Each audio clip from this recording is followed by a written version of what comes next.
오늘 즐거운 요리를 시작할 예정인데요. 먼저 뜨겁게 달군 프라이팬에 올리브유를 두르고요. 편마늘을 넣어줍니다. 마늘 향이 나야 스파게티가 훨씬 더 감칠맛이 돌겠죠? 지금 마늘을 넣고 약간 멍 때리는 시간인데요. 조금 익을 때까지 기다려줍니다. 그리고 나서 결정적으로 이렇게 흔들어 주는데요. 그러다 보면 팔이 좀 아픕니다. 자, 이렇게 한 뒤에 오늘의 주인공인 관자살을 넣을 건데요. 관자살로 스파게티를 하는 건 처음입니다. 굉장히 두툼해 보이는 관자가 굉장히 먹음직해 보이는데요. 이렇게 해서 잘 볶아줍니다. 물론 소금, 후추를 한꺼번에 섞은 걸 때려 부어 넣어 주는데요. 이렇게 해서 살짝 맛이 돌게 만들어 줍니다. 그리고 살살 익혀 주는데요. 이렇게 해서 잘 익으면 잠시 후에 스파게티 소스를 부을 예정입니다. 지금 즐겁게 요리를 하고 있는데요. 사실 스파게티는 정말 초등학생도 만들 수 있는 아주 쉬운 요리라고 생각을 합니다. 저도 처음에는 스파게티나 파스타는 무조건 밖에서 사 먹는 건 줄 알았는데요. 이렇게 직접 해보니까 정말 쉽고 아주 간단했습니다. 역시 팔 근육을 이용해서 프라이팬을 흔들어주고 있죠. 이런 기술은 굉장히 고난이도의 기술입니다. 벌써 스파게티 소스를 때려 부어 넣었는데요.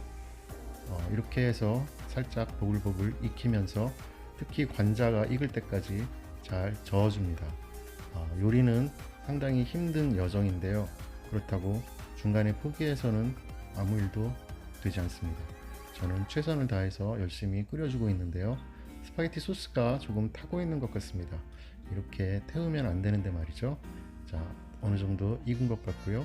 자, 이제 관자를 잘게 잘라줍니다. 저는 음식이 작은 걸 매우 좋아합니다. 그래서 이렇게 반씩 자르면 관자의 맛이 2배가 된다고 저는 믿고 있는데요. 이렇게 해서 새가 쪼아 먹어도 좋을 정도로 잘게 잘라주고 있습니다. 음식을 자를 때는 굉장히 기분이 좋죠. 이렇게 하면 훨씬 더 맛있어지겠구나, 이런 생각이 듭니다. 이렇게 관자와 마늘을 익히는 순간에 옆에서는 물이 끓고 있죠. 끓는 물에 스파게티 면을 넣고 삶아야 되는데요. 그 전에 이렇게 양쪽에서 2가지 일을 하는 건 쉽지 않은 일입니다만 저는 최선을 다하고 있습니다. 자, 이제 어느 정도 스파게티 면을 넣었는데요. 무조건 끓는 물에 넣어야 합니다. 그리고 정확히 8분을 기다려줍니다. 8분 동안 잘 끓여줘야 되고요. 이렇게 타지 않게 하기 위해 어거지로 밀어 넣어줍니다. 이렇게 해서 물속에 완전히 스파게티 면을 잠수를 시키는데요. 저는 스파게티 면의 식감이 쫄깃쫄깃하고 굉장히 좋습니다. 자, 어느 정도 익었죠? 지금 관자를 잘 익히고 있는데요. 관자와 함께하는 스파게티, 굉장히 생소하기도 하지만 잘 어울릴 것 같다는 생각도 듭니다. 벌써부터 굉장히 먹고 싶다는 생각이 드는데요. 열심히 관자를 익히고 있습니다. 스파게티를 만드는 시간은 총 합쳐서 15분 정도면 되는데요. 아마 깜짝 놀라셨을 겁니다. 얼핏 보면 라면 끓이는 것처럼 굉장히 쉬운데요.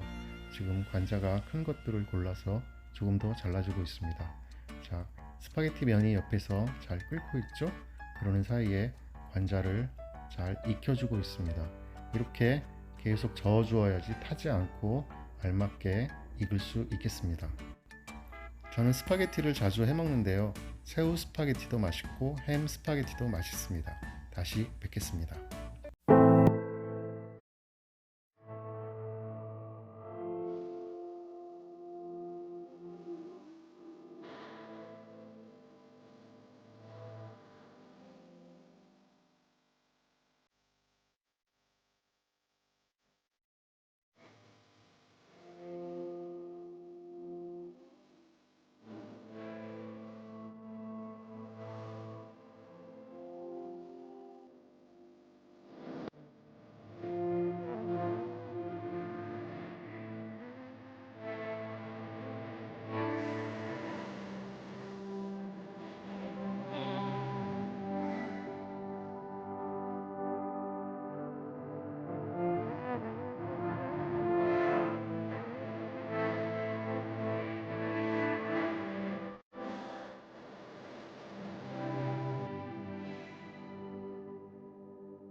Hey.